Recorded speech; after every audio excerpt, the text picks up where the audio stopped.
What's up, guys? It's Will here back again for another episode of Collectors Mingle. We got some fun topics for you guys on the docket this evening, talking about Grail so far, the best of 2022. The Hot Toys market, is it destabilized? If so, can it rebound? And other things here and there that we're going to get into, you know, all the philosophy stuff that we like to talk about on this show. With that said, let's roll the intro.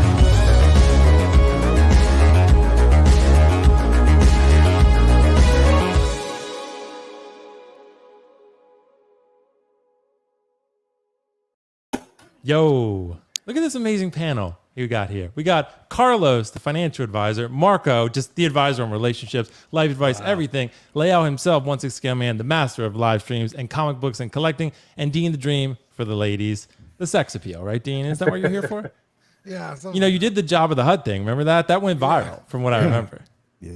From what I remember. Leal lost it that day when Dean did the Job of the Hut thing. Bro, I've never seen him laugh that hard. I know. I've never. Well, I've seen Leal like lose it sometimes like that, but that was one of the funnier moments I've ever seen. Because Dean, like I said, the 2 or 3 ladies that were in the chat that night were buzzing. From what I heard, anyway. Yeah. That's the feedback I got. But guys, like I said, got an amazing show on the docket tonight. We're gonna talk about a lot of philosophical stuff. Because honestly, I told the guys before the show, there's just really no news to talk about. I mean, there's just like we had the Toy Fair exclusive, but like it was, you know, Listerine Iron Man, and then it was the Neo that no one cared about, and then it was, what was the other one? The Ask Boba Fett. Yeah, the Boba Fett, the you know, the it almost looked like the Chrome Death Trooper Boba Fett, but it wasn't Chrome. It was the Arena Boba Fett. Of too. So, and we've all talked about that like a million times. So we're just going to talk about some philosophical stuff. So it's going to be really fun tonight. But before we do that, let's address the panel, and then we'll address the chat, and then we'll jump into the topics. So Carlos, bro, 2 weeks in a row. I don't know. Is this a good idea to bring you on 2 weeks in a row? I don't know. I don't know. I'll ask the people. But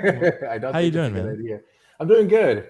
You know what's funny, real quick, is that yesterday I met up with someone that came to my place, and I sold them a piece, right? Some collectible, and they were like, "Are you the dude on Will?"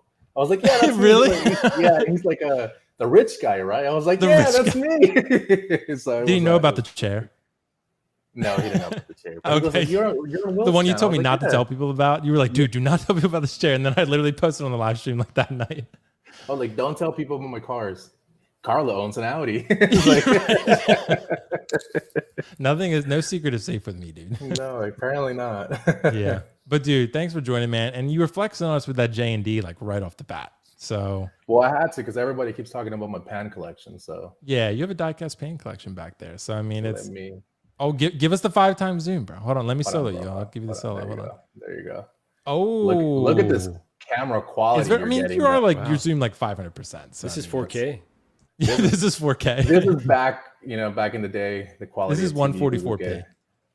But here's what everybody really wants to watch. Yeah, baby. Look at that. Right. How much was that toaster, bro? How much was that? I think like 200, maybe 250. See? That's Cali life for you, bro. I mean, come on now. You probably had paid like 30% taxes too, right? Dude, it's like 10% or something. Yeah. Yeah, that's ridiculous, bro. See, I live in Delaware now, so no sales tax here. So I'm very excited about that. But Marco, how you doing tonight, man? I don't see Gigi with you, but I'm sure she's going to show up in the chat. Yeah, she might be in the chat. We've been traveling all weekend, just got back, and so she may be napping. She may be passed out, but she may, wake up to talk a little shit. So we'll see. I tucked her in before I coming over here. So really, no, thank you. Yeah. But thank you for having me on, man. A pleasure to be back on here. And I could tell Carlos is wealthy based on the tea kettle or the teapot. That's really the tea kettle's a big giveaway. The tea kettle, yeah. But yeah, looking forward to this one. Yeah. Well, thanks so much for joining, Marco. Always appreciate you having it. Like I said, we got to put Carlos's facial hair to shame since I have they call it a baby beard now. So, Carlos is probably at my level, to be honest. But dude, it's like pubes, basically.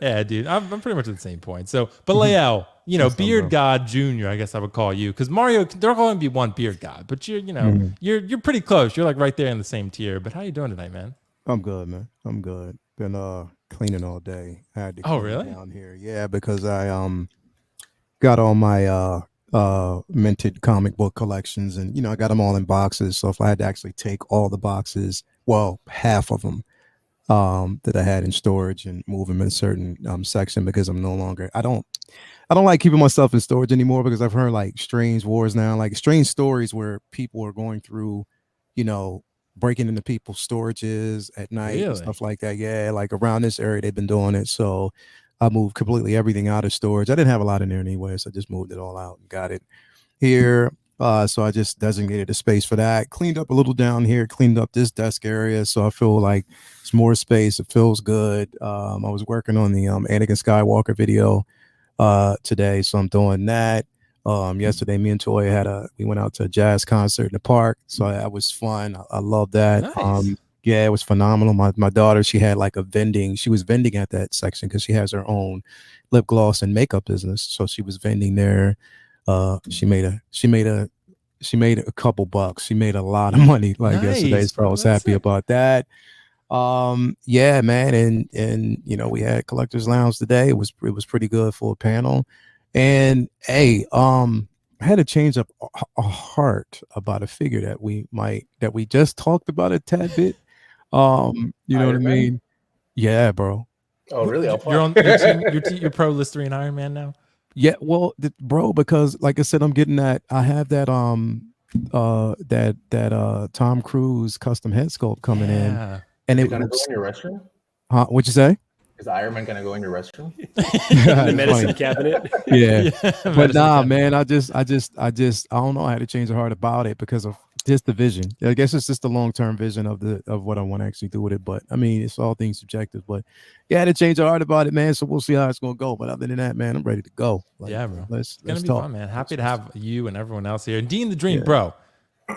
Give the ladies a second to take in all the attractiveness that you're emitting onto our screen right now. But happy to have you back, bro. It's been a bit, and I think your family adopted me last I checked. So I have a large inheritance coming my way. I'm pretty sure, right? Yeah, bro.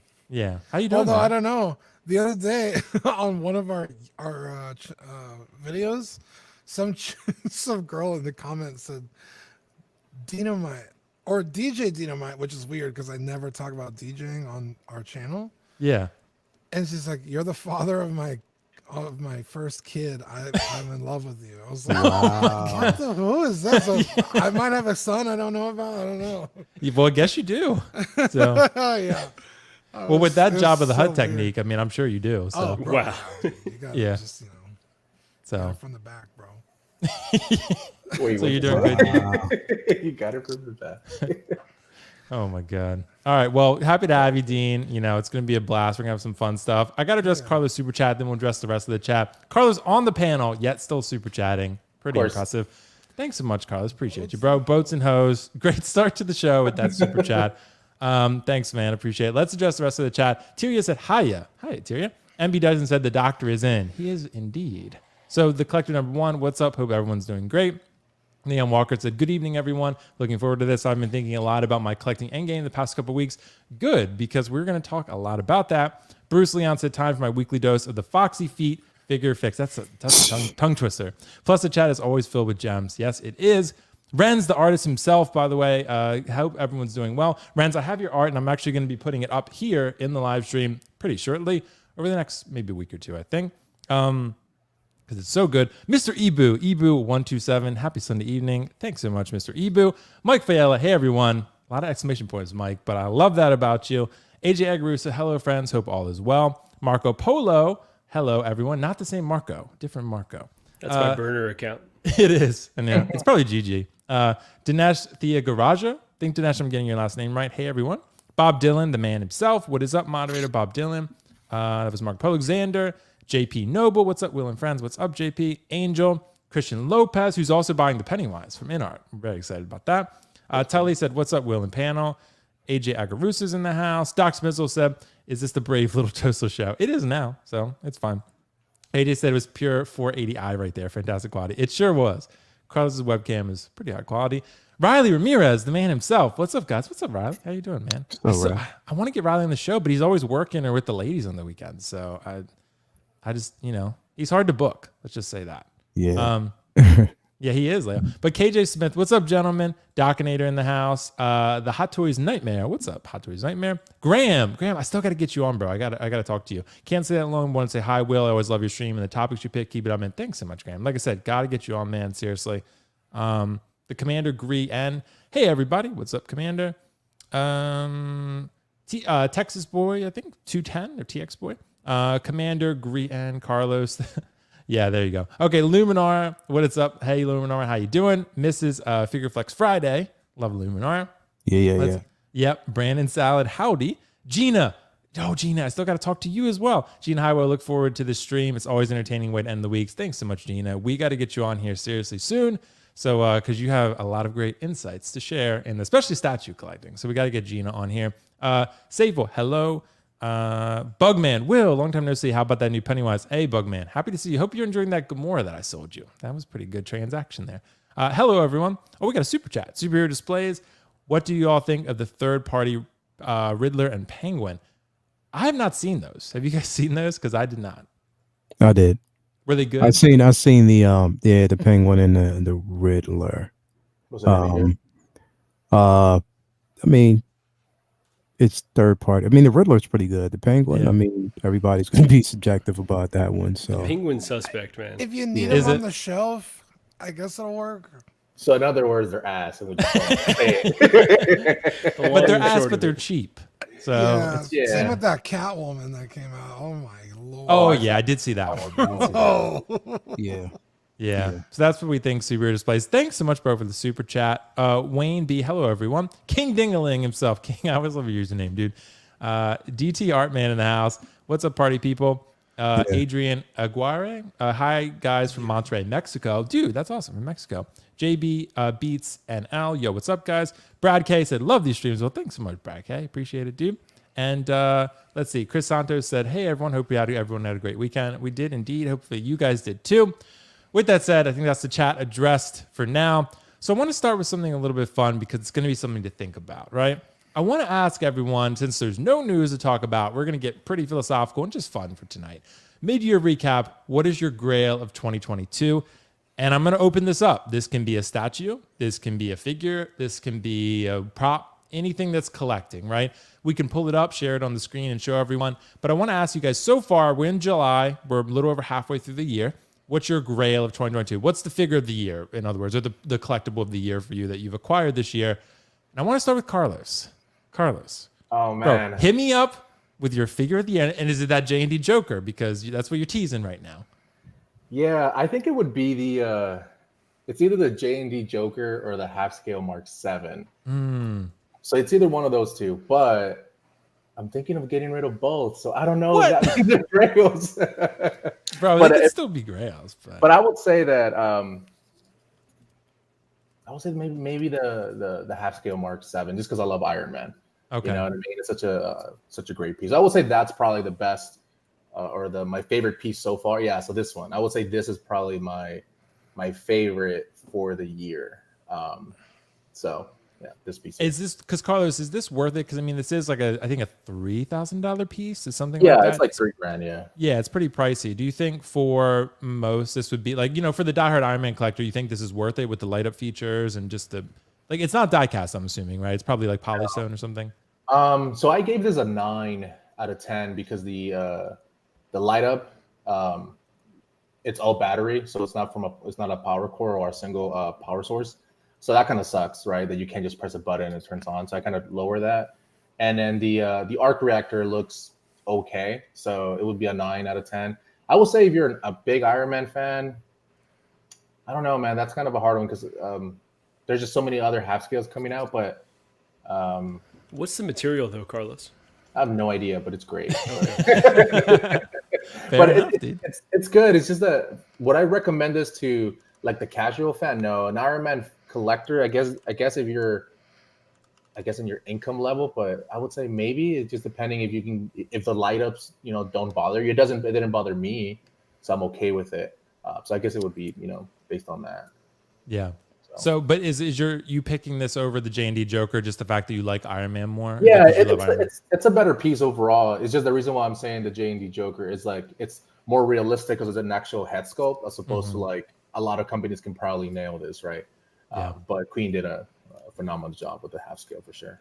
So. Yeah, well, that's a good answer. So I'm gonna go down the line here. Marco, what's up, bro? How you feeling about the Grails this year? Is there something that really jumps out to you that you acquired? Yeah, I think this is going to be a really great year overall, and there've been a lot of standouts so far. But I'm going to go with something that I don't even have in hand yet. But having similar figures, I feel like I can make this determination. So, and this may be an unpopular opinion here, but I think the Nightmare Batman, Justice League, Black Suit Superman is going to be my Grail because I do have, I've got the BVS Superman and the Justice League Superman and the BVS Batman. And so, they're similar to that. And if you ask Gigi, they're the same exact thing. But, I just love this Black Suit Superman and have been so excited to get the Nightmare Batman that I think this 2-pack is going to be sought after, eventually. Who knows what the market's going to be with these hot toys? I know we talk about that kind of endlessly, but for me personally, I think this is my Grail so far for this year. And just really excited to get it in hand. Hopefully it should be, in hand very soon from what I've been told. So, just endlessly excited about this one. Yeah. Is it Marco more so based on like your love for the characters, or is it more so just how good you think the figures look? Is it a combo of the two, or? I'd say it's a combo of the two.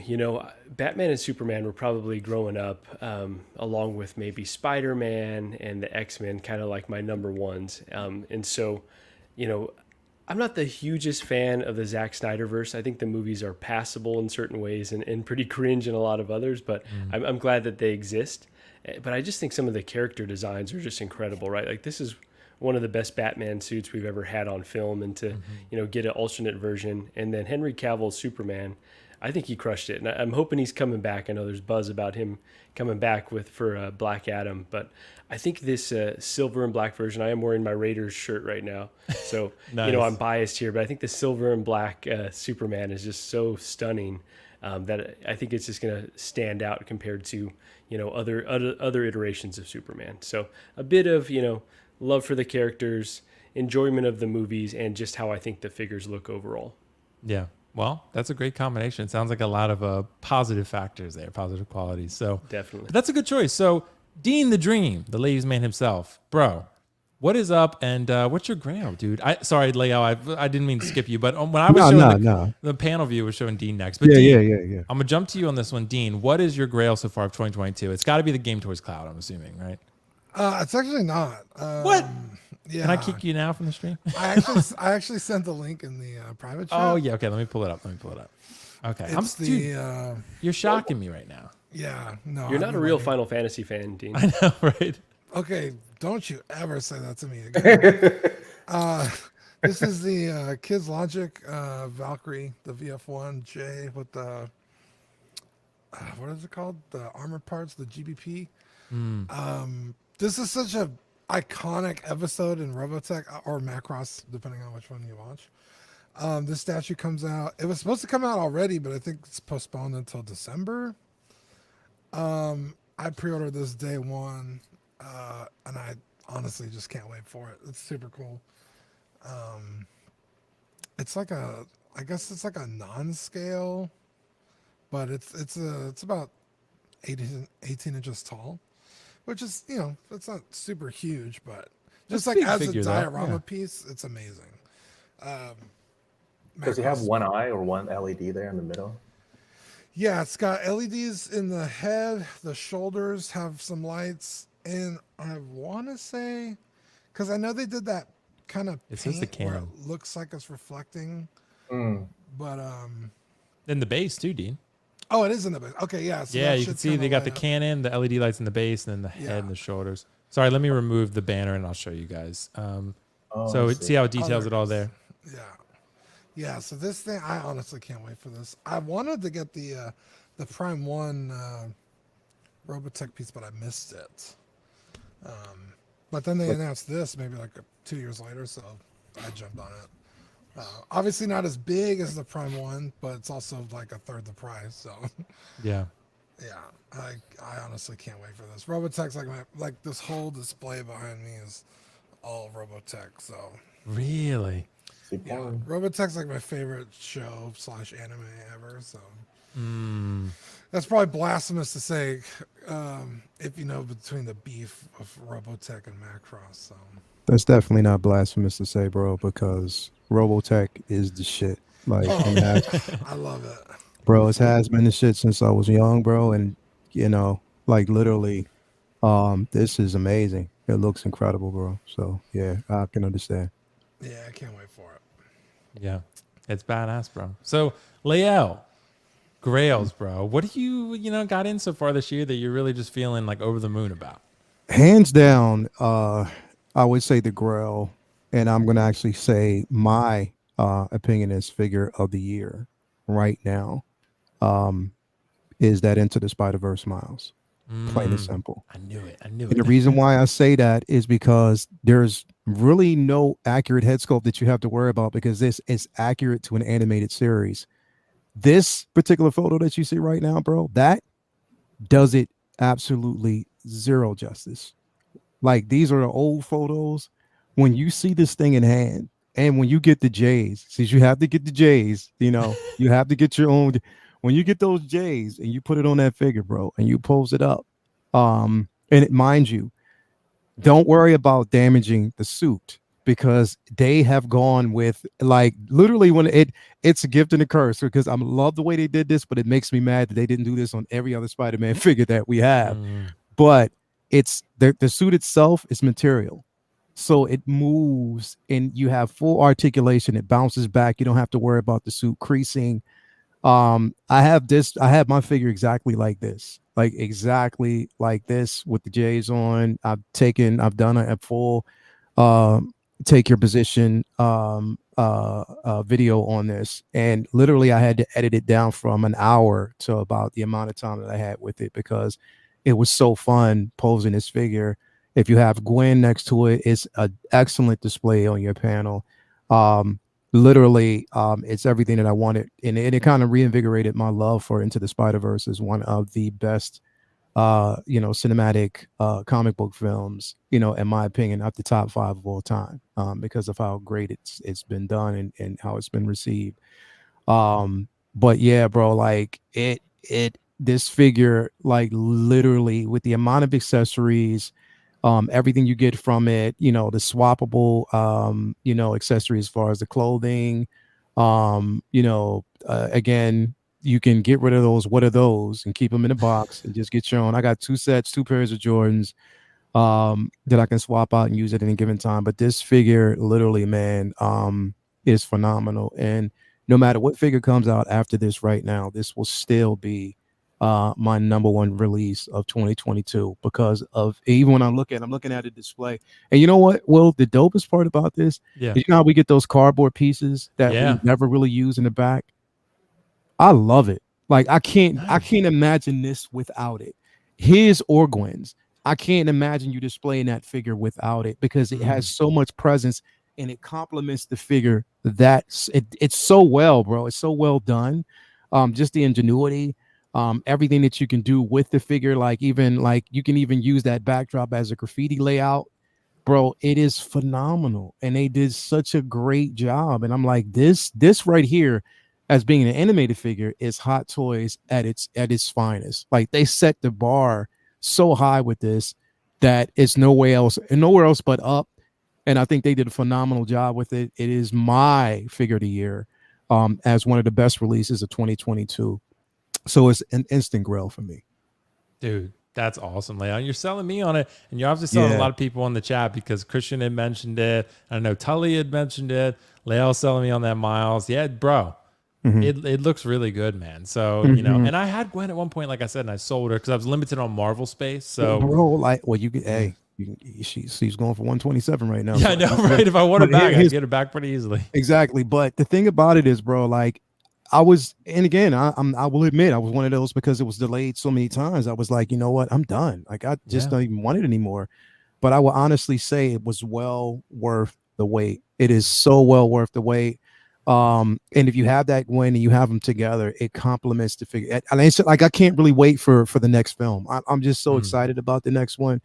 But like literally, if you're a comic book fan, if you love Miles, if you love that animated movie, once you have this in hand, bro, and what was really dope about it, it was like, I had one of the girls take a look at it and she was like, oh, it was so cool. And she couldn't take her eyes off of it. Like, and to see her just marvel at it. It's like when you see kids look at it, bro, that's the price of admission because they're looking at it starry eyed. And it's like an emotional thing to see your daughter or you see your kids just looking at it like, wow, Like that is so cool. Like, and just like, and they can, and then to go upstairs and turn on the movie. You know what I mean? That's how they're excited about it. So yeah, this bro, they outdid themselves. I love it. I love it. Yeah. It's a badass figure, bro. So definitely going to take a look at this myself. But I got to ask you guys now, because we got to get something a little bit heavier here, just because this is something I think I've been talking to Carlos and Optical about. This is a question I think that's coming up. I think mostly what initiated this conversation was, I mean, this has been going on for a while, but the Toys Wonderland sale that just started happening, right? That one has, I think, really pushed this conversation into the forefront, because the prices that you're seeing now are just ridiculous, right? I mean, you're seeing Short Troopers for $100. You're seeing Taskmaster and Boba Fett for a single pack for $127 plus shipping, obviously. So you ended up paying $170, but that's still, this was a $285 figure, Boba Fett, right? And you're paying tax and shipping on top of that for Sideshow or wherever else you might get it. You might not pay tax, but this is something I think that needs to be discussed, because is the market for Hot Toys being destabilized? And also, I want to address whether that's a good thing for us or not. It's great that we're getting these low prices, right? But does that mean anything in the long term for us? That's kind of what I'm wondering. So I want to start actually with Marco on this one. Marco, seeing these prices from Hong Kong resellers, not just TW, it's, Tim Set too has had low prices on like Lando and Taskmaster and a lot of these figures, right? But this, I think, it takes the cake. I've never seen anything quite this low. This is you're selling figures for like a third of their price, basically. Or half their price. So Marco, what do you think? Is the market being destabilized here by just not by only by Toys Wonderland, but by pop culture and other companies? Like, what's happening here, you think? 100% the market is being destabilized, and probably a lot of the factors are the Hong Kong resellers. But I want to look at the economy overall, because I've been in the market for a new TV, and there's just so so another thing Gigi is upset about. But oh my god, I think that we had so many good times. Even through the pandemic, a lot of folks were buying stuff, and the surplus checks that were coming through. And now, we're starting to see that dip in the economy overall. And, it's the U.S. market, but it's kind of affected globally. And so I'm just wondering if, there's various factors with Hot Toys, but then also with the overall economy, and so folks kind of seeing the writing on the wall here that these luxury goods may not be valued as high. And they were kind of produced for kind of the peak when everyone was buying stuff up. And now maybe folks are starting to be a bit more conservative with their money. And there's so much content coming out and so many figures being released, and Hot Toys is kind of ramping up production, that it is really concerning. I look at my pre-order list, and I know we say don't pre-order, and I think I didn't necessarily always listen to my own advice. And so just kind of seeing the prices I may be locked in at, even if I'm not paying not shipping and no sales tax, even then, this $127 for Taskmaster is just crazy. So yeah, I don't know if the market is going to rebound at all, which is concerning. It's not the reason why I collect Hot Toys, but you definitely want to see your investment at least maintain value and not dip to these levels. So it's really hard to say if things would get better in the near term. I'm just thinking if we're in a recession or kind of headed towards a recession, that it might not get better for a while, and there might just be way too much stock out there that was produced for the best of times. And these things might just sit for a long time, and Taskmaster sitting will affect, the additional market of additional Marvel figures coming out. So I am very concerned here, and don't really see any relief on the horizon, because Hot Toys isn't slowing down, and Marvel and the various other companies and Star Wars are not slowing down as well. So I am very concerned here. Yeah. So that's a great response. And I want to ask actually Lael on this one. So Lael, what do you think, man? I know these T-dubs prices are very hard to ignore as collectors, especially if there's a figure maybe you've been waiting out on for a while, like Taskmaster or something. Yeah. And you're like, oh, dude, this is an amazing price. So what do you think? Is the market destabilized just overall right now? I'm gonna probably say something that's kind of really unpopular, bro. Yeah, go for it. Which I do kind of all the time. I think, you know what I mean? I really don't. Go for it, man. I think I don't care. You know what I mean? Because I think I just get into it. I find deals. Like if I find a deal and it's there and I get it, I just get what's personal for me. Like I can care less about market, I guess. You know what I mean? And what's going on with the market. I just, especially if there's things that I waited on, you know what I mean? And I did, because even to be quite honest, with this particular price, I still think the price that I got for the figure was a decent deal. Because I got it for cheap. You know what I mean? And I'm happy that other people can actually get this figure. Like, you know, and here's the thing is, bro, like this right here is for the underdogs, for individuals who can't really afford certain things and they're able to get it now. And I'm happy for them because I want you to have that same level of enjoyment that I actually have when I'm collecting figures. You know, for people who want this Gwen, it's a price you can actually get it for right now, especially if you have that miles. You know what I mean? I think it's more affordable. And I think that companies, now we know Sideshow's not going to do it, but I think that it would be to their service to really kind of look at something like this and say, you know what, maybe we need to, you know, get rid of the overhaul of Thanoses that we actually have in our collection right now that aren't going anywhere. You know what I mean? That hologram Iron Man that's still sitting on our damn shelves at this price that isn't going anywhere. You know what I mean? Like, I think that they should look at that. I mean, the thing is, when I start focusing on the market, bro, then it kind of takes me out of what I'm here to collect for. You know what I mean? And why I'm doing it. So I don't really get into like that portion of it. And I think that I'm not really as educated in that space as everybody else. And if it's majorly a concern, so I kind of stay away from it. I just get into it to collect. I buy the figures that I want. I get them at a cheaper price and I just rock out. Again, you know, these Hong Kong sellers have them at really, really decent prices. And I just, you know, again, like, but I can understand why other people really do get into that, but, you know, especially when it comes to budgeting and, you know, or looking at, you know, just how, you know, these figures are, you know, especially like we all know that right now there's no such things as Grails anymore, right? We understand that, like, there's really no, especially in the Hot Toys game, collecting game, there's no such thing as a Grail. Grail's in mind, is in your mind, which you basically believe is a Grail, plain and simple. So I guess for me, bro, I just go into it looking for the best deal. And if I can get the greatest deal, and so far I've seen like, hey, I was able to get a transport trooper for like $60 shipped.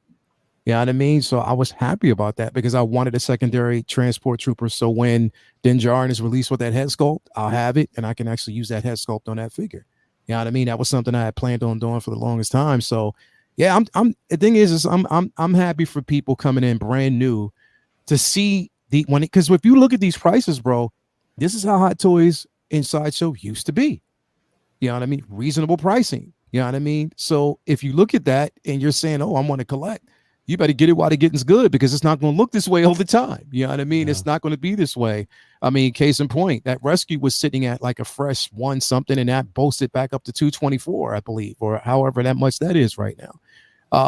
But I think I think that, you know, companies like, you know, Toys Wonderland, 10 Cent, anybody else who's actually selling these actual figures at a low price, they're doing it, you know, liquidating right now. They're liquidating their stock, getting rid of certain things that have been sitting there for the longest time.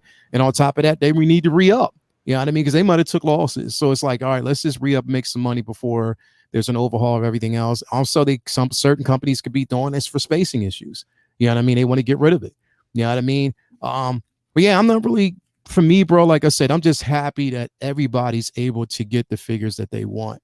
You know what I mean? If you see something out there that was cheap for you, you can actually get it now and not have to worry about waiting and putting money aside. I mean, if you have the money saved up, enough money to get it, do it now. You know what I mean? But as far as the market being destabilized, I guess it's really not a big concern to me, if that makes any sense. And it's not, and again, I'm not trying to shit on anybody. You know what I mean?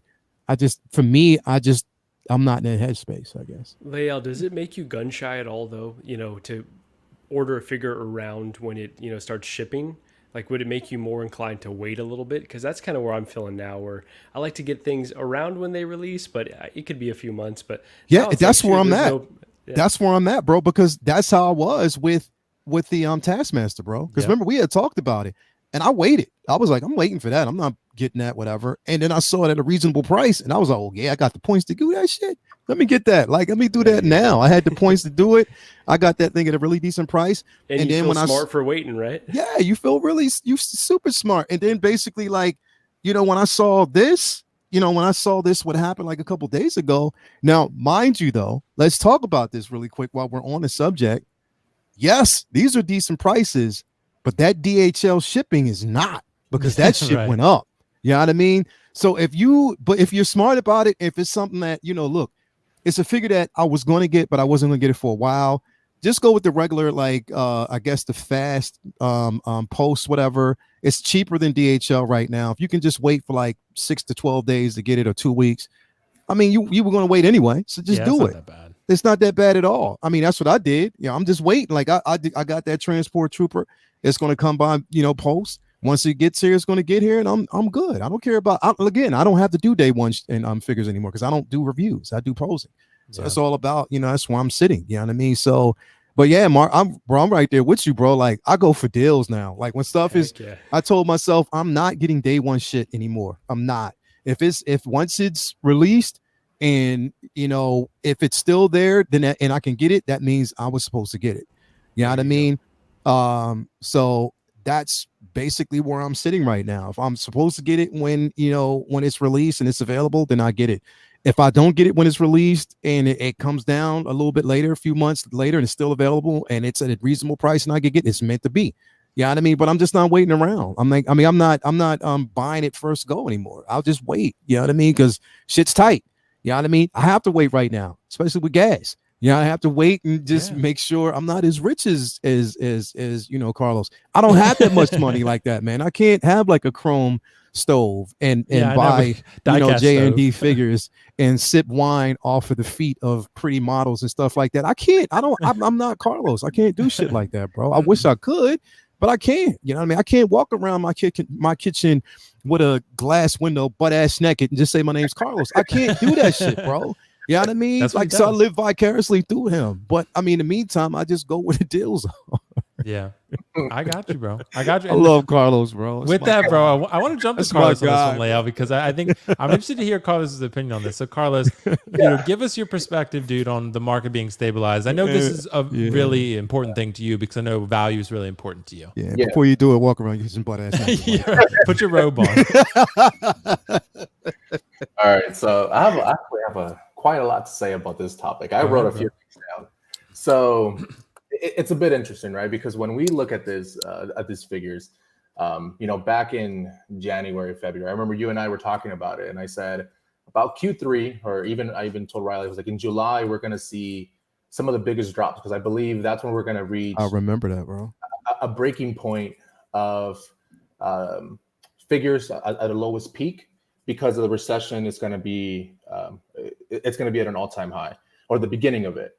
And I still believe, like Black Friday, if these prices are shocking, wait till Black Friday. You're about to see some of the lowest shit. You're about to see Hasbro shit on Toys Wonderland. Like, just wait till Black Friday. Wow. So with that said, you know me, I've always said, if you don't respect money, you're not going to have none at the end, right? That's always a thing I've always tried to carry by. So when I was collecting Hot Toys, it wasn't about getting rich or making a bunch of money, but it's at least if you lose a little bit, hey, you got you get value from other things, posing it like layout, taking photos like Kiko, or whatever it may be. So you get value somehow, but you have to be, what does that value mean to you? Because it's different for everyone, right? So for me, when you're seeing Hot Toys drop like this, it's honestly really concerning for me because while a lot of people will say, well, I'm not selling these anytime soon. That may be true, but space is limited, right? Not everybody has a mansion. Not everyone has like you. Big space. So because of that, eventually there will be a time where you have to sell, or shit, you have to move, or I don't know, you realize like, hey, I think I want to make my collection smaller because life happens. You have a baby, you get married, you're getting whatever it happens, right? And if that time happens when you're trying to sell, you're going to take a loss. Like I bought Taskmaster foolishly at like 240 something, and I had to sell it for 150. I took a big L on that, and it happens, right? That's what's going to happen. With that being said, I don't believe right now, at least, these are really collectibles. They're collectibles depending on what you see a collectible may be, right? I don't believe right now, if you have something on pre-order, you need to cancel that shit because it'll be better to take that loss. Because you'll lose $30, and here, look how much you would have lost. Like, let's say you pre-ordered Mandel for $280, $28. Dude, look how much you would have lost right now. So right now, buying retail, buying pre-order, I don't recommend it unless you put like 20% down. It just doesn't really make sense. You know what I mean? As far as like other collectors getting a chance to buy these are supposed to be collectibles, I guess, in a sense, right? So it's not a need, it's a want. I don't believe that, again, we're not trying to make money on these. none of us, everyone is against value until you have to fucking sell, and then you're on my side, and you're like, shit, I'm losing $100 per figure because of Toys Wonderland. Now, will that change? Maybe, right? But I can tell you all the figures I'm selling right now on Facebook right now, if you go, every figure I've listed like $15 under what I got. And I'm listing things like 150, 160, right? So it's like the value isn't there then. For me, value is really important, because if I ever want to get rid of it and I lose 10% and I kept it a few years, no problem. But for something like this, you're losing over 50% plus of value.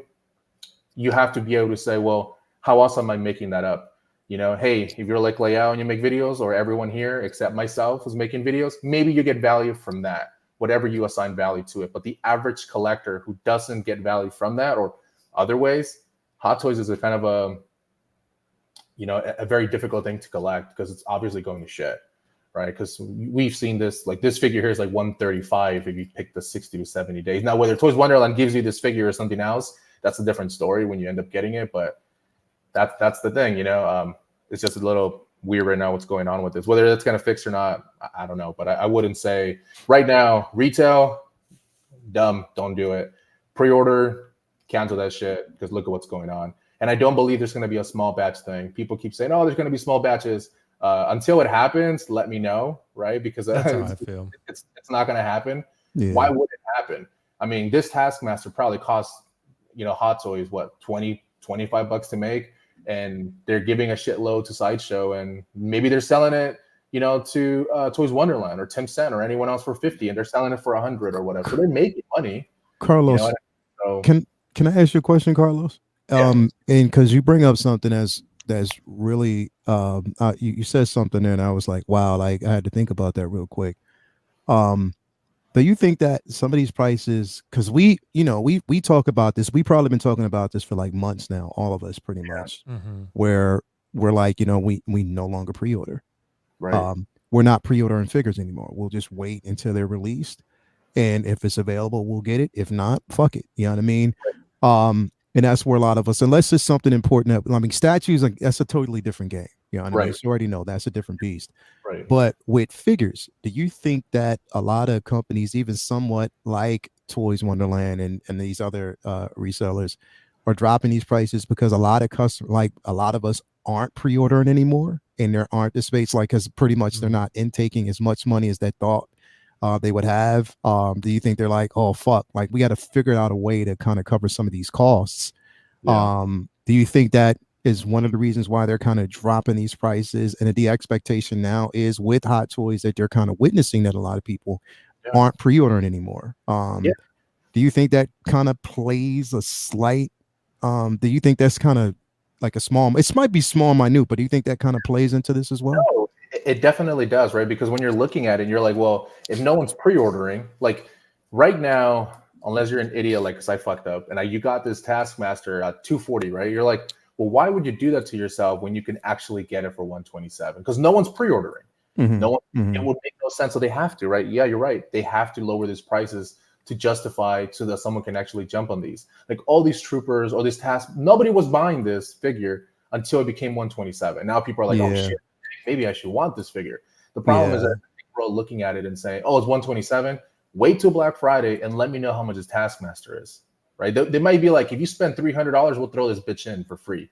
Right? Like it might be right. One of those, like you know what I mean? So yeah, it's gonna be one of those where like the pre-orders are so low, and I think the batches are big, man. Like why it makes zero sense for Hot Toys to make small batches. So and here's another thing I don't think a lot of people are talking about. Like, how the fuck is Sideshow going to be in business like in a few years if Hot Toys Wonderland keeps doing this? That was my thing, bro. I'm so glad you brought that up. Like, why would you buy from Sideshow, pay taxes and shipping if you're in that state, except Will, because he's lucky, except for that? Like, why would you do that to yourself knowing that you can get it for this? Or if you have an Iron Man or any figure that has a battery, go to Pop Culture. It's like 60% off. Wait a few months. Like, you know what I mean? It's like Sideshow is fucked right now. You know what I mean? They're probably pissed. I'm sure they are. Yeah, but yeah. So, and I'm sure Toys Wonderland and all these are getting bulk orders, even though they're not allowed. Please, like, it's to sell at this price, they have to be. Bro, like there's zero survival rate at this point, because the thing is, some of the figures that we're actually seeing, I mean, unless they're relying on other IPs like statue games, stuff like that, but especially with the 1/6 scale figures right now, man, like, you know, you're seeing these drops, and you're still sitting on stock that you refuse to lower prices on. You'll probably give us like a 10% discount or a $20 voucher here and there, which basically you have a few days to use before that shit goes to waste. But it's just like, yo, you know, when your competitor is selling at so much of a low price, even with shipping, it's still cheaper than what you're offering with taxes and your shipping. Like, literally, how can you stay afloat? And know that no matter what you do, there's nothing that you can fucking do to shut these companies down like that. Like, literally, there's nothing you can do. Like, it's terrible. And a lot of people are like, well, you know, Hot Toys can't sell wholesale prices to Toys Wonderland, and all. It's like, look, man, I ain't trying to be a dick here, but it's like overseas shit. Like, a pallet could have fell, you know, oh, things got stolen. Like, bro, this is not the States, bro. It's fucking wild west out there, bro. Anything fucking goes. So no, I'm sure they're getting these things for pennies to the dollar, because technically, when you get a Hot Toy, you're supposed to go pre-order is supposed to go one per person. You get a voucher. How many fucking people does Toys Wonderland have lining up in a line to get these things? Yeah, you know what I mean. So no, these are hella cheap. 114. They probably got this shit for like $50, maybe $60. Oh yeah, that's what I'm saying. That's what I'm saying, bro. Like, I saw that, and of course, and I added some vouchers on stuff that I canceled with them, and I still got my money back. I added that on top of this. I got a deal. You know what I mean? So I was like, yeah, I'm gonna roll with it. You know what I mean? I might as well. I had planned on getting, you know, a second transport trooper anyway. You know, I wanted one, and to have that at this particular price, it made so much more sense, and I was happy about it. You know, but you're right, bro. Like, I mean, you know, anybody out there who has these pre-orders right now on it, you're right. I think you should get your NRD back as much as that's what I did, Leo. I canceled even some 20% ones. Yeah. Because I was like, fuck it, I could probably get it cheaper. I mean, like, even with losing the 20% NRD. So I did. Yeah. Here's the problem people are not understanding. They're like, well, if you buy from Toys Wonderland, you're taking a chance that you're going to order a trooper and they're going to give you, I don't know, fucking air, right? It's not it's not the point. They are setting the value. Yeah. So if you resell that shit on Facebook, you're going to sit. Perfect example. I bought the Boba Fett 2-pack for $445, and I was like, this bitch will go down to like $390, like maybe $400. I'll lose $40. Fuck it, right? It's not the big of a deal. Man, they listed that fucker for $254, and I was like, like $200 loss like that, right? And I ended up selling it for $390, thankfully. But damn, man, it's like that ends up happening. So hey, this is great if you're into Hot Toys and collecting. Wait for this. But I'm gonna say, if you're buying these figures, wait until now they raised it. Now they changed it. Yeah. Wait until Black Friday. Yeah. Wait, because right now the recession's gonna get worse, and in August it's gonna you're gonna start seeing by November we're gonna be in Q4, right? We're probably gonna have for obvious reasons, probably one of the worst holiday season sales ever. So Black Friday, don't be surprised if you start seeing figures for $70, $80 when they're just trying to break even and trying to get as much money out. You're going to see some record low numbers because the economy is not going to get better. It's going to get worse. And you're going to see something happen on Black Friday. So if you're thinking, oh shit, I got a deal for $127, bitch, it's $80. Yeah, right. Yeah. Like, that's what I'm saying. And Carlos, it colors how you feel about the figure too, right? Even if you're buying not necessarily to resell, like you were saying, I don't feel good about it being $127. Even if I never planned on moving on from it, it just makes me feel like a dummy for not waiting a bit longer. Yeah. So, and it's such a year with so many great releases. Yeah. It's sad that it's kind of getting tainted by the price conversation, but that's kind of where we are. But let's say you buy this for, let's say, $127. And you're like, well, you know what? In 6 months, it's still in stock. I'm going to sell it for $100. You lose $27. Fucking big deal. It's a haircut. You know what I mean? You rented a movie and it sucked. That's what you're doing. But the problem is, if you bought this for $280 plus shipping and tax from Sideshow, that's when it starts hurting you consistently, left and right. You know what I mean? You have to wait for these things. Now in Hot Toys, you have to wait for this. And if you don't, hey man, do whatever you want to do. It's not my money, but I'm just telling you that this shit's gonna happen. that it would make more sense. It's gonna keep happening too. Yeah, but Dean, I want you to jump in on this one, Dean. Real quick, Will, because yeah, go ahead, Leo. I was looking at Dean while he was sitting there, and the whole time Carlos was talking, I was doing Dean's inner monologue, and it looked like, bro, it looked like he was sitting there like, I can't believe what this girl just DM'd me. I can't let you send me a pic of that. I can't wait till I get off this show, boy. I'm gonna hit it up. I wish I had that problem. Right now. He does, bro. He's got like hundreds of those. He was sitting there like in dreamland, like, man, look at those. Man, I cannot wait to get off there.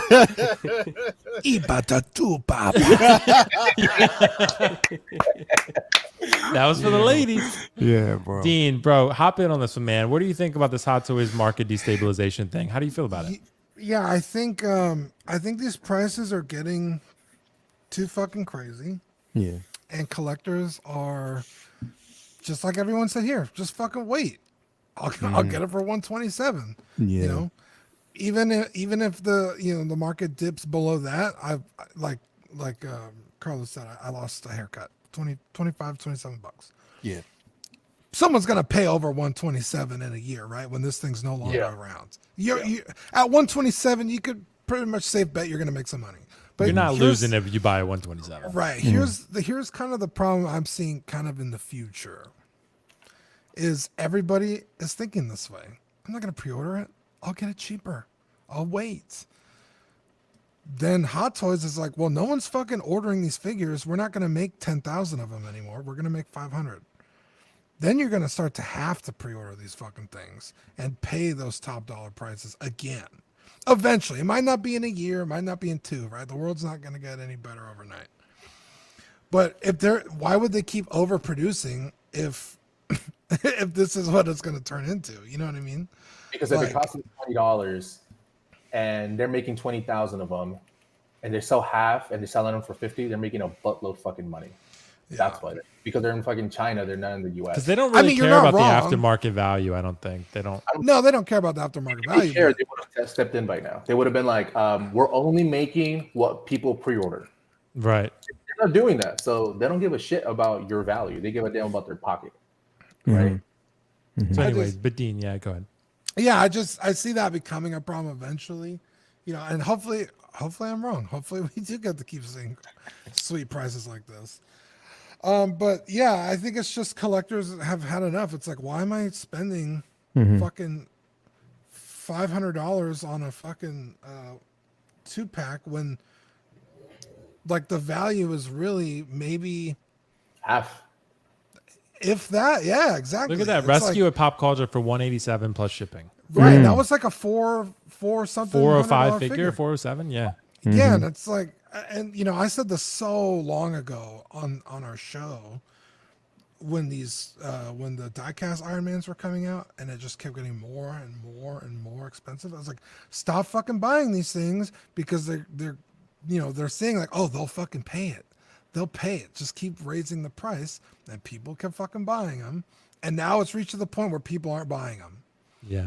So, I mean, I guess it's good it's taken this, or not that it's taken this long, but that we're finally here, right? Yeah. Well, people are like, I'm just not buying it. I was priced out, and if I could be like Leal and get that figure for $60, fuck yeah, I'll get it for $60. I can't even get a handful of Marvel Legends for that cheap. So that's the thing, right? Like for me, it's like if you're into Hot Toys, hey man, that's great. Wait for these though, right? Wait for these deals because you're right. If you lose $20, not the big deal. If you're losing $120 plus, it's a big ass problem. And I think when you look into this, it's especially with some of these figures that are coming out. Like man, everything that goes down must come up. The problem is that this is not the bottom for Hot Toys. I'm telling you, this is not the fucking bottom. Oh, it's not even the bottom for Toys Wonderland. They're still making a profit on $100. Just wait until Black Friday, and you're gonna see some crazy fucking deals. Yeah. Just wait. You'll see what this reminds me of, guys, and not to relate everything to video games because it's not one-to-one because there's obviously digital sales with those, but it's like you could buy a game for $70 when it comes out or wait till Black Friday and get it for $20, $25. It almost feels like the same strategy now that will get you significant savings. Yeah. True. Yeah. If you're into this, just wait. True. It's nice to finally be at that point where collectors are like enough, because there's several figure lines that I've been priced out of like SH Figure Arts, their Dragon Ball Z line, which I love. It's like there's no reason I should be paying $115 for a 4-inch, 5-inch figure. Like, absolutely not. And then Hot Toys, same thing. It's like over $300 after tax and shipping for a fucking Bo-Katan or whatever. Like, it's just like there's no way I can't justify that anymore. So this is great to see for me, down the road. But yeah, it's a bunch of horse shit. Yeah. all around. Yeah. Well, I guess we'll see, because you guys, seriously, those are some amazing thoughts. That was a really, really good conversation. So yeah, I really appreciate you guys on that one. And guys, I want to address a question here because, I mean, we still have lots of time left, but I still have some topics on the docket. But there's one I really want to get to that I know people were looking forward to. The collecting Endgame question. Collecting Endgame, I think that's such an important one, just because I feel like, to answer the question simply for myself, I feel like most of us don't have an end game. I don't think we really consciously think about that. I don't think we think like, oh, if I get this number of pieces or this piece and this line, I'm going to be done collecting. I think there's too many new things and concepts, but do we need one?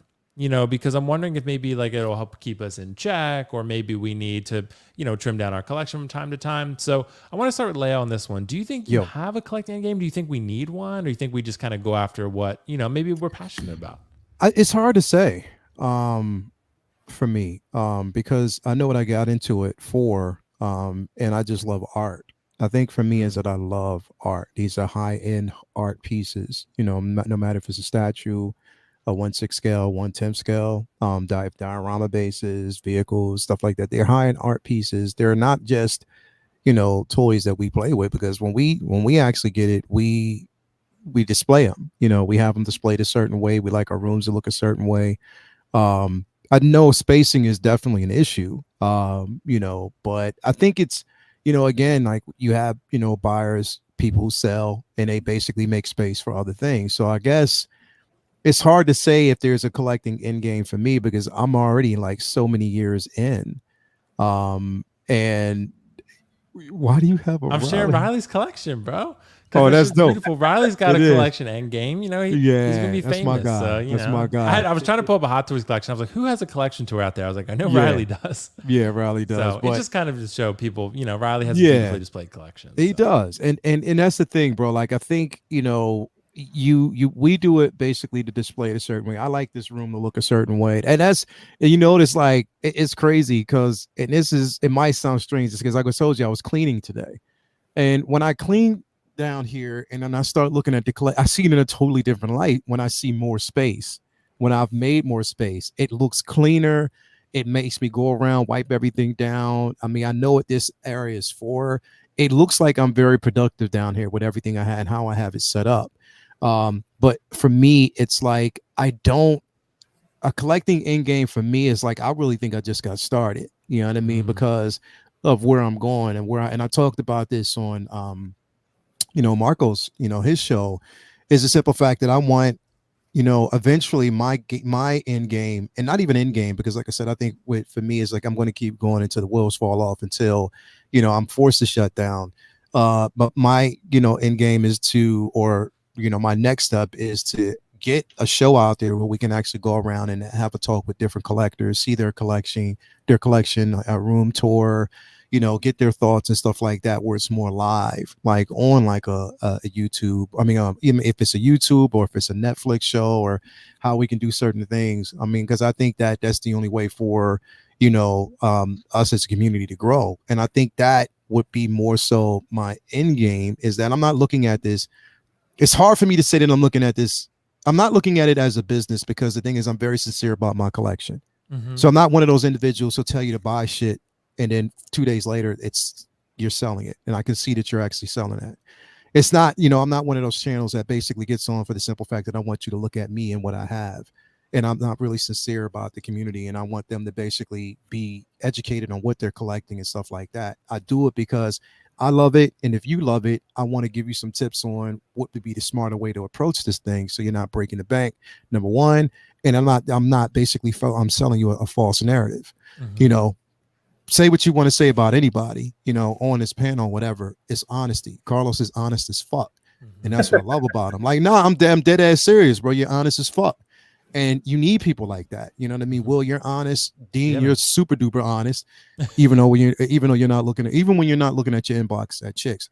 Marco, you're like super duper, honest. And like, I think, you and Gigi's chemistry, y'all keep it really honed down and conformed. I like that. She keeps me honest. Yeah, she keeps you honest. But I think that, it's hard for me to really say there's an end game when I think that, I'm just getting started. And when I see the kids enjoying what I have and asking questions, that's what keeps me going. I'm done when life tells me I'm done. You feel me? That's the only way that I can really, you know what I mean? When I can't afford it anymore, when I'm to the point where I'm just like cast out of it, but it's always something new that I see. And I wonder, I mean, I have like this imagination, and I just feel like, wow, like this is why I got into it. You know what I mean? And then because this is how I met you guys. You know what I mean? Like I love this about it. So I don't think that I have necessarily an end game right now. It's over when it's over. Yeah. I think I'm with you, Leia, on this one. But I want to jump to Marco. Marco, how do you approach this? With the collecting end game? Do you have one? Do you think we need one? How do you approach collecting in general, you think? Yeah, this is a great question, and something that I wrestle with often myself, because I do a lot of times feel like a dog chasing cars, right? As in the words of the Joker, because there's just so many figures that come out. I'm just like enamored by so many things that it's like so easy to lose the plot and try to figure out, where your collection's going. Really, so I kind of think about, so what do these figures mean to me?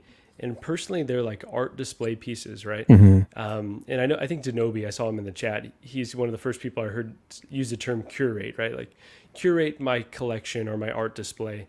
And so I kind of saw my room. It's gone from, a nicely decorated room with a few art pieces to now it's like definitely a figure room with, more art pieces than I envisioned.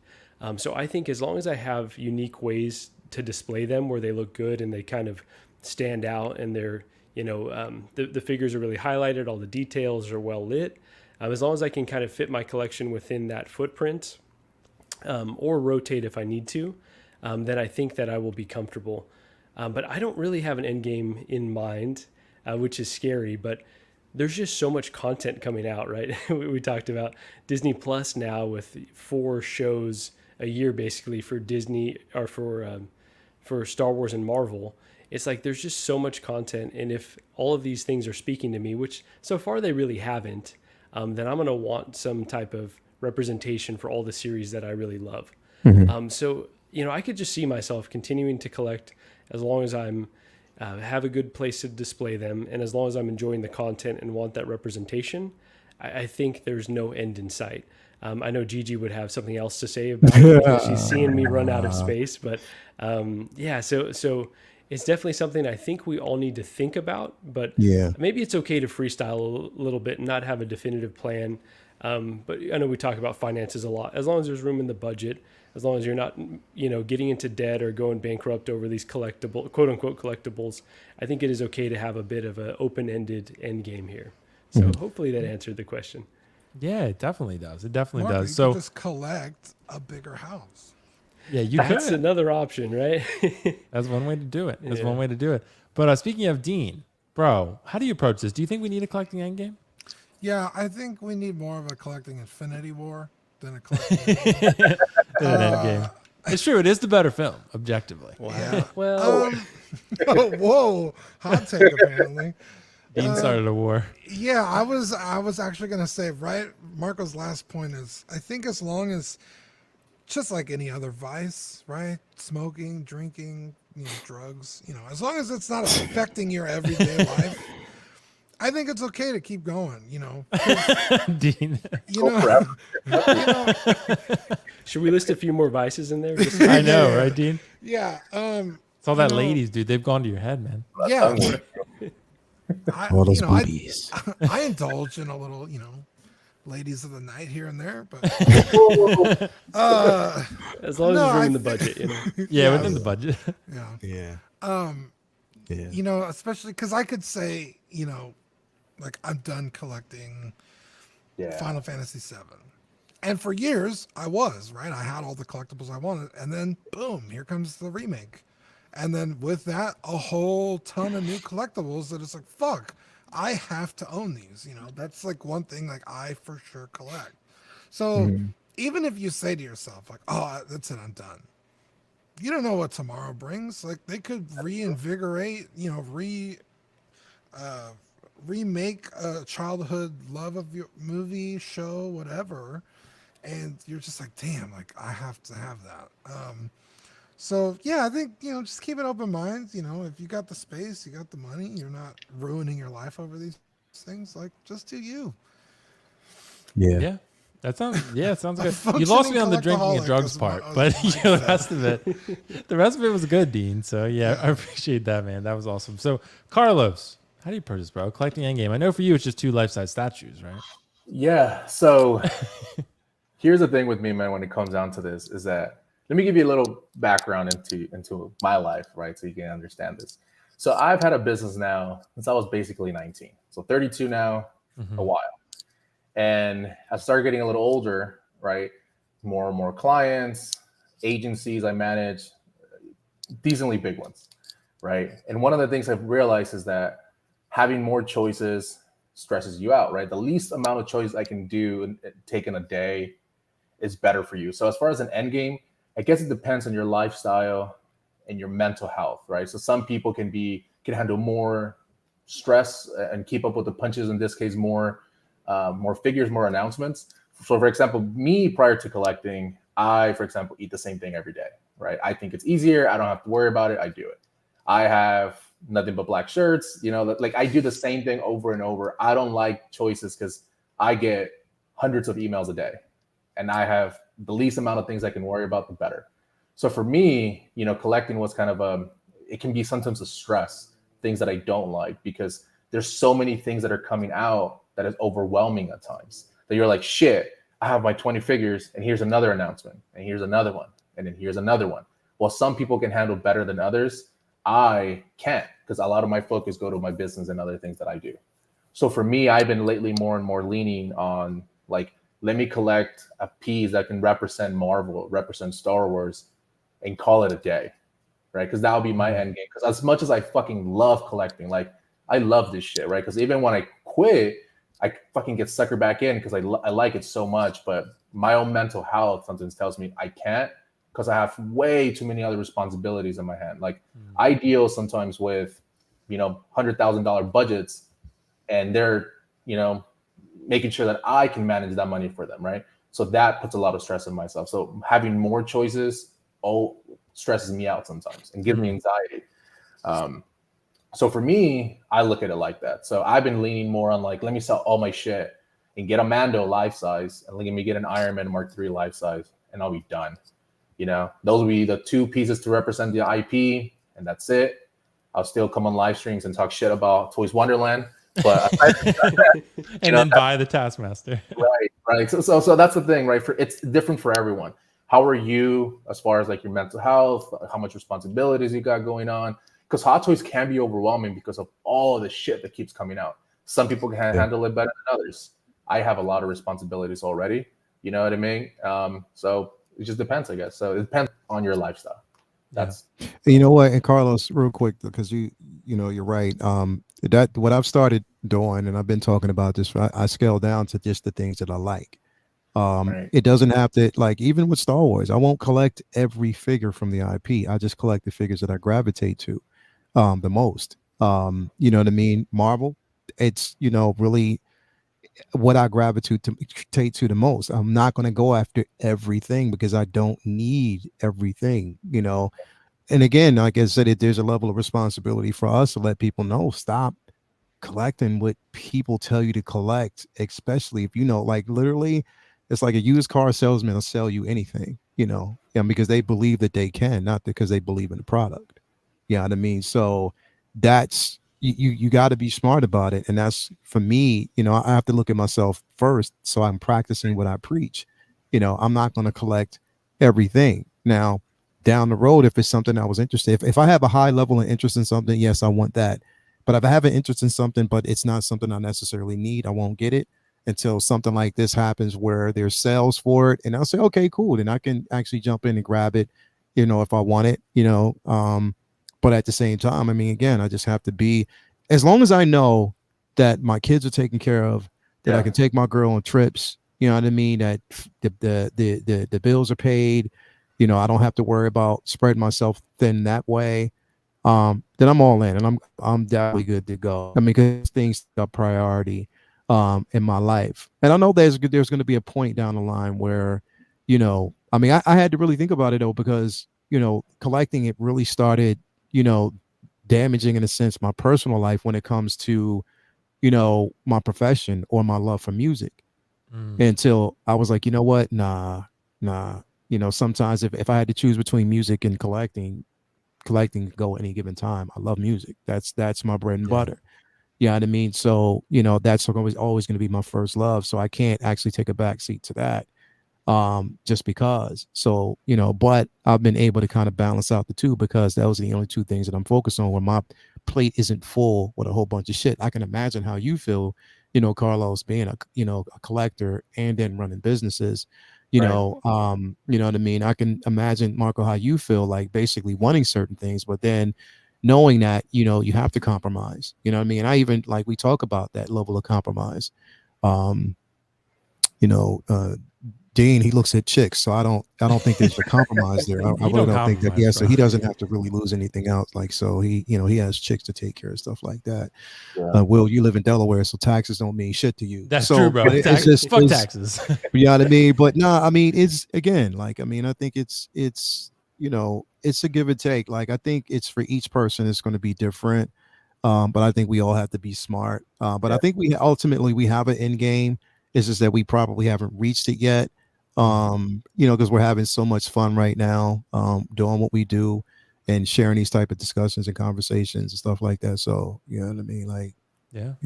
And you know, one thing for me is that before collecting, I hate stuff. I hate owning things. Like, I don't, like, all my shelves are empty. Like, no one's gonna see that shit. Like, it's gonna be empty. You know what I mean? Like, I don't have a lot of stuff. And then and I'm really cheap. Like, I have a phone that only like half the screen worked. And I'm like, shit, I'm just gonna use half the screen. Like, you know what I mean? Like, one of those. And when it comes into collecting, it's totally the opposite. You're not being cheap. You're having more stuff. You know, so it's different, I guess, for everyone. You know what I mean? Depending what everyone can keep on. But yeah, for me, there's kind of a freedom that I'm feeling of saying, well, once I get these two pieces, I'll be, what is that, 25,000? That's it. I'm done. I'm out. You know what I mean? And there's a freedom to that of saying, like, yeah, I'll just see what Will does and Layout does, and, you know, everyone's doing, but I'll still have the life size, and you guys won't. You know what I mean? That's true. You will. That's true. So that's kind of how I sometimes look at it. Carlos, you know what's funny, man, is what you just said about, like, you're a minimalist. I think is kind of how you were describing it, right? And you're cheap. I would say that describes me pretty well too, but like the collecting addiction kind of makes you go against your impulses. And here I am, like, hoarding things. Basically, do I need all these? It's hard to really rein yourself back in. So it's good to have that awareness and know where your baseline is. Earlier today, I was watching the first Avengers film because, you know, it's the shit. I was watching it and I was like, fuck, I got to stop watching it because this thing's going to make me not want to keep collecting stuff. I can't go back and rewatch this shit. Because if I want to buy shit, you know just what I get mean? Loki and call it a day, bro. That's all you need. I'm like, I can't. So I've been trying not to. Like, today, I was watching it. Yeah, man, it was pretty bad. I was like, I can't do it. I can't watch these movies because it makes me want to go and be like, or even like Mando shit. Like, I'll watch an episode here and there and be like, damn, I really want that shit now. You know what I mean? I really want to buy that now. Or like, yeah, man. You're right. Those properties that you love. And I know we were talking about Thor. And I was kind of underwhelmed by it, so I don't really need that representation. But Marvel's got that X-Men card to play. The moment they bring in X-Men, I'm probably gonna, you know, want every single release from that, right? I'm sure all of us will. Can I answer Christian Detour's collections question? Oh, yeah, there you go. He said, "What are you holding that top space?" He's probably talking about that space up there. Yeah, I cleared that space out for Anakin, because I'm going to actually put Anakin in the 501st. In Ahsoka, because I have basically heard them down here, but I'm just separating. So I actually have probably Anakin and Ahsoka at the very top there. So that's why I kind of cleared that out. So it's been sitting there for a while now. This is the second time, the third time somebody asked me about it. But yeah, I was just clearing out space and making room for certain things. So that Anakin's going to go up there, brother. Yeah. Where's your Spider-Man shelf where you're gonna have them all in like a double shelf, right? Oh, it's so I've already started that. So what I did was I have the DTOF cleared out. So I basically took off all the shelves, and I have where each, like, I can fit every member or every Spider-Man figure I have in one DTOF, because they're going to be doing different things. You know what I mean? And it looks aesthetically, once you see it, once I display it, it's incredible. I have the lights, you know, colorized, it's like they're colored a certain way, so you can actually see it. So it's going to look decent, man. And it was a smart way to fit every figure in the DTOF. You know what I mean? That way I'm actually clearing out space, you know, for everything else as well. So cool. They got Toya in here. So I know Toya in the chat, bro. We got Anthony in the chat, brother Cousins. We got Toya. We got, you know, so many great people in the chat tonight, dude. It's awesome. Definitely, bro. Yeah, so it's gonna be super exciting. But guys, I think we probably have time for one more topic, and I got some good ones here, but there's one I think is especially interesting. So this one is a very interesting one that I thought of today. How can we best love collecting? And I think some of these topics I do get inspired just from conversations I have with you guys on other channels, or what I see on Facebook comments, or just in private. Like talking to Carlos, honestly, this was one where we're talking on on a PlayStation, talking about loving collecting, right? So my question more so, and how I want to, introduce this question is, what really gets you excited when it comes to collecting, and how can we best love and, and appreciate what we have, and, stay collecting, in other words? Because I had mentioned to Carlos and some others this Jin Sakai statue I got from Prime 1, and how much I love Ghost of Tsushima, and I love the character of Jin Sakai. So when I got that statue, it's just so good. And the both swap out options, I cannot decide which one I want to put on there because I love them both. So I'm going to keep alternating them. But that's the kind of collectible that makes me love collecting. Like anytime I'm kind of like, oh man, I don't know what's coming out in a while, I haven't got anything in a little while, I get a piece like that and I'm like, this makes me love collecting because it beautifully represents a character I love, and it's just an amazing piece. Like, it's just stunning to look at. So how do you guys approach this? How do you best love your collection, just the collecting process in general? And I want to start. Yeah, Leo, do you want to go first? Hell yeah, I want to go first. Right, before I forget what I'm going to say, bro, because I'm old as shit and I'll end up forgetting. And this is classroom, so I'm you straight up. Go ahead, bro. You laughing? No. I'm serious. Don't talk about yourself that way, Leo. You're dad. I'm old as shit. I'll start forgetting shit. No, you know what, bro? Okay, so I think this is crazy, bro, because I was just talking. You said, by you bringing this up kind of takes back to what I'm doing today, like cleaning out, making space and stuff like that. But what makes me love collecting, bro, is, kind of mixture with,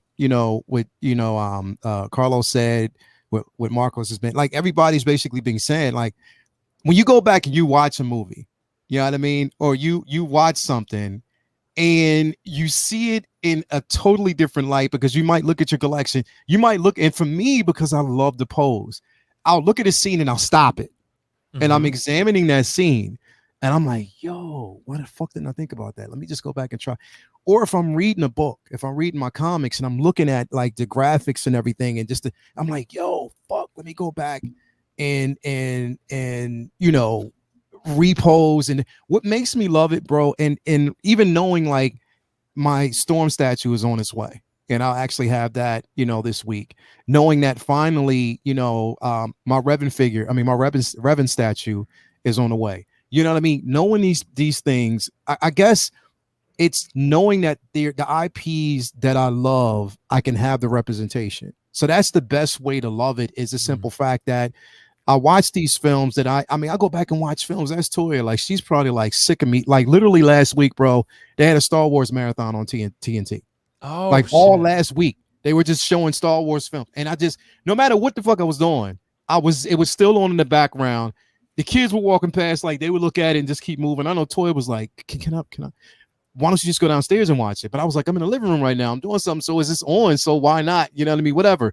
But it's just, when I'm watching that, it helps me to appreciate that. All right, I see a figure that I have, and I got it basically because I was watching this film, or it's something that I love. If it's the nostalgia part of it is what makes me love collecting and love it that much more, is because I have a piece that I can repose. I can recreate scenes. I can have a statue piece that, even though it doesn't recreate a scene in my mind, they have done something totally different and I couldn't dream about changing that pose or the diorama base around it because it just looks that phenomenal. I think that's what it is for me. Nostalgia, bro. It's always going to go back to nostalgia for me, bro. You know, watching these things that we love and that we're so connected to, you know what I mean? Like, even like I heard somebody like, oh, it was on a live stream before when, oh yeah, bro, like this right here, bro, like this scene. I mean, this right here was it was just created. Like, if you imagine, you know, two people standing on a wall, and this is how well this backdrop looks. Two people standing on a wall having a conversation, male, female. My vision for this particular piece was her standing there already, Miles walking up, putting his foot on the wall, like, hey, you know what I mean? Like, straight up. It's just like recreating something and just making it art, making it a work of art, just like an art piece. That's my love for it, bro. You know what I mean? This was what I was actually working on just now while we were talking. It was just this Anakin with the saber. Like, I mean, I'm in the middle of actually shooting this right now. That's my love for it, bro. Is just taking things, recreating, and just, you know, sharing my love with everyone else. And why I do this. I don't do this because I'm trying to make money. Right. I can make money in different ways and enjoy that. I do this because I have a love for it and I can share this with the community. That's the best way for me to love collecting, is because it kind of like, and again, like, you know, I know, you know, Carlos was talking about mental health for a lot of people. I don't deal with certain things that everybody else deals with. I'm able to control any type of stresses that I basically have in my life. But I think this kind of gives me that love, that love for life more so than anything, because I see the wonder in everyone else when they love the collection, when they love seeing certain pieces and they show the love, and I'm able to show love to everyone else. You know what I mean? That's my joy for collecting, bro. That's why I love, and it's the best way for me to approach collecting and loving it, is because I'm really connected to nostalgia, and, you know, just the art and just the joy of it. And just even like when Dean was talking about that, you know, that statue piece that he was looking at, I'm looking at the piece like, fuck, yo, that shit's crazy. And I can't wait to see you with it, because Robotech was part of my youth, bro. Like, a lot of people don't really talk about it, but yo, Robotech is dope as shit. And they were talking about doing a live action film, which I'm in a minority. Like, I'm scared and I don't really want them to touch it. I wanted to stay in the realm of, you know, animation, because I think the storylines were it suited it. When they make it live action, it takes the love, like just like when they did Transformers, they fucked it up for me, but I still collect them. I mean, I still love Transformers, but I mean, again, it's a part of nostalgia, and man, I'm all in, bro. Like, that's just where I'm at. Nostalgia is the best way for me to approach collecting and love it. Plain and simple. Yeah, that makes sense, bro. Absolutely. So, what do you think about this, Dean? How can we best love collecting? Yeah, kind of. I know a lot of people, they'll pre-order something, and then they kind of forget about it, and then they'll get a notification, and they're like, you know what? I'm just gonna cancel it. It's whatever. It's like something inside of you wanted that enough to pre-order it. Yeah. So what I do? Oh yeah, one of my custom figures. I'm really glad I made this, because those figures still aren't out yet. Yeah. Anyway, is revisiting the property, whether it's a movie or a comic or a game. That really helps me like get pumped. Like, damn, I can't wait for this thing to shift now. Like, you kind of rediscover why you love that thing in the first place. And even something as simple as keeping figures on your desk, you know, while you're working or while you're streaming. I have a bunch of figures on my desk right now. And you just pose them around and change out accessories and swap parts, and you're like, man, this is so cool. Like, I guess it's almost like a stress reliever, right? Like instead of a fidget spinner, you have a fucking little fucking Boba Fett on your desk, and you're like, man, Boba Fett is so cool. I can't believe you guys fucked him up so bad. Or yeah, just, you know, yeah, revisiting whatever it is, however you got to do it, reading a comic book, reading a book, something like Lord of the Rings, watching a movie, jumping on streams with all of your friends. I've never met Carlos before. He's super cool. Leal, fucking angel. Will, my brother from another mother. Marco, I guess. Nah, I fucking love Marco. Marco's dope, bro. He's the best, bro. He's my gaming buddy. Yeah, so just spending time with your collectibles, however you got to do it. Yeah, that makes sense, bro. So I'm going to save Carlos for last on this one. So Marco, I want to jump to you here. How can we best love collecting? How do you do it? Yeah, I love this question. And I'm going to say a bit of, what Dean said and a bit of what Lael said. Lael was talking about nostalgia and kind of this feeling he gets. And so I'd say like a bit of self-awareness, knowing what makes you happy, kind of when I open a figure or like when I look at my collection, I just get this feeling, and that's really what I'm in it for. So really knowing what brings you joy. And like Dean said, rewatching a show or just reposing your figures, like having some, in terms of your collection, like having some gratitude of what you already have, and just taking inventory. If you're kind of sick of something, reposing it up, you can kind of rediscover that love for that figure, I find, or kind of reshuffling your collection. And so you got to know if you're not getting that feeling out of your collection or out of opening a new figure, then something's off. Maybe you've kind of lost the love for the game. Maybe it's time to slow down or recalibrate. But in terms of unboxings, I've had Ahsoka here for maybe about a week and a half. But when I open a figure, I like to wait for the exact right moment when I'm in the right headspace, and kind of as a reward for maybe working hard during the week. And it's like, okay, now I'm finally going to get to this. And I know I'm going to get that great rush when I open that figure. And I'm going to look at it, and kind of my love for collecting will be rekindled all over again. So I would say, kind of a lot of what the other gentleman said, but just really knowing what brings you joy. And just if you're not feeling it, then try to find new ways or new directions to look at your collection, I'd say. Yeah, absolutely, bro. Awesome insights as always. And Carlos, what about you, bro? How do you best love collecting? I think this would be fun to hear. Yeah, so this is a little interesting for me. So I guess I have a quick story for this too. See, we all love, and I agree with Leo there as far as nostalgia. We all love individual things, and everyone loves it depending on what they get. So background there is that my family we've always owned a business or multiple businesses. So even when I was 10 years old, my dad would take me to business meetings so I can learn how to sell, how to negotiate, even at a young age, right? Always been doing that. So he's very hardcore money, or it doesn't make sense, right? That's what he is. So when I was telling him about my collection in the beginning, when I bought it, he was like, that's pussy shit. Don't buy this stuff, right? That's what it's hard for people to understand why we do the things that we do, why we buy the things. Yeah. Right. But what's funny is that my dad watches this ripoff version of Game of Thrones. It's a Hispanic version of it. And it has gone for 20 seasons, and he loves that shit. He came over one day, and he saw that I have the Jon Snow sword. He grabbed that shit, and he started fucking killing my couch and started fucking swinging it around.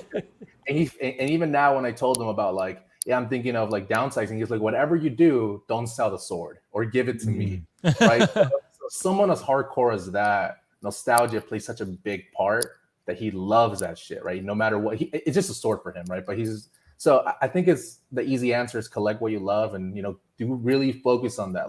Do we really need that piece? Is that really vital to what you do? If you didn't have that piece, would you feel this in a sense empty, I guess, of what you have, right? Or how hardcore you're willing to go for it. For me, I fucking love Iron Man, so I'll spend $12,000 on that bitch. Mando, I love him too, because he's the reason why I somewhat like Star Wars. Before I would just hate this shit, right? I would just somewhat like it. So I'm I'll spend $10K on him, right? And I love those characters. Not everyone will do it. I get it. But that's my point. If you didn't have that character, would you feel not yourself because of who we are as people? Because we like to collect this shit. We like nostalgia. If you feel you just wouldn't be you, which just sounds kind of corny to say, but is a fact, then I guess that's how you really approach it, right? Do you really need a Taskmaster, or is the price really fucking good? Which one is it? Yeah. True. Yeah. So let me ask you something real quick, Carlos, since we're on topic of Iron Man. You think $99 shipped for a Silver Centurion is decent? I think so, man. I think it'll happen eventually. Yeah. There you go.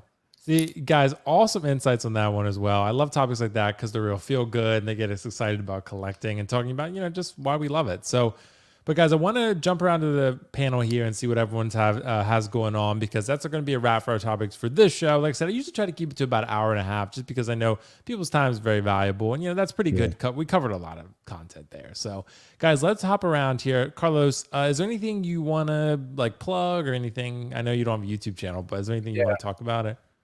I may be selling this J&D Joker, so if anybody wants it, there you go. I'm still waiting for Kiko, who still needs to buy my Ecto 1. So it's on him now. It's pointing this out to everyone. Message Kiko and tell him to buy my shit. Come on, Kiko. I'll send him a text, bro. I'll send him a text. And no, that's pretty much it, man. Thank you for having me, allowing me to just speak my shit. I really appreciate it. Of course, man. Thanks for joining as always, bro. And Dean the Dream, what's coming up on Collecting Weekly, bro? Yeah, we got man, the internet's really bugging us out this week. We had to cancel Friday because Canada didn't have internet apparently. We did have D&D yesterday. Monday night what are we doing Monday? It should just be a regular unboxing. I think a Hulk statue we're doing. Tuesday we might not have the show because one of our guys doesn't have the internet. Zach, he's the fucking main guy, so he's the aux daddy, not the internet daddy, though. So yeah, that's true. Then Wednesday after dark, we just hang out, talk about whatever, literally anything that we want to talk about, we do. Whether it's buttholes or figures, it just kind of depends. We gave away a bidet one time on that show. It was hilarious. It's all about the buttholes, I guess. Yeah, dude, you gotta keep them clean. Man. The ladies, they're getting adventurous these days. That's true. Thursday, we have our UK homies talking about UK collecting and stuff going on across the pond. Friday should be back with our statue and comics show. If you like, graded comics and stuff like that. And then Saturday, we're doing a drawing stream again. Zach and I started the little kickback drawing. We draw live, and we drew Marco's dog on our last episode. It did not go well. What? Mine was amazing. Yours was really good. Zach felt so bad about what he did to our dog. He had his wife Victoria do a professional print. He felt so bad. My god. Yeah, it was hilarious. So yeah, that's what we got coming up this week. All right, Collecting Weekly. We're almost at 2,000 subs. Yeah, we're bro, get them to 2,000. Come on, yeah, now, we're doing a giveaway for a Hot Toys Shore Trooper from The Mandalorian by Collector Zone. So nice. Run over there and learn how to enter, and you could win Hot Toys for free. There you go. You don't have to pay Toys Wonderland anything for it. Nope. Get it for free.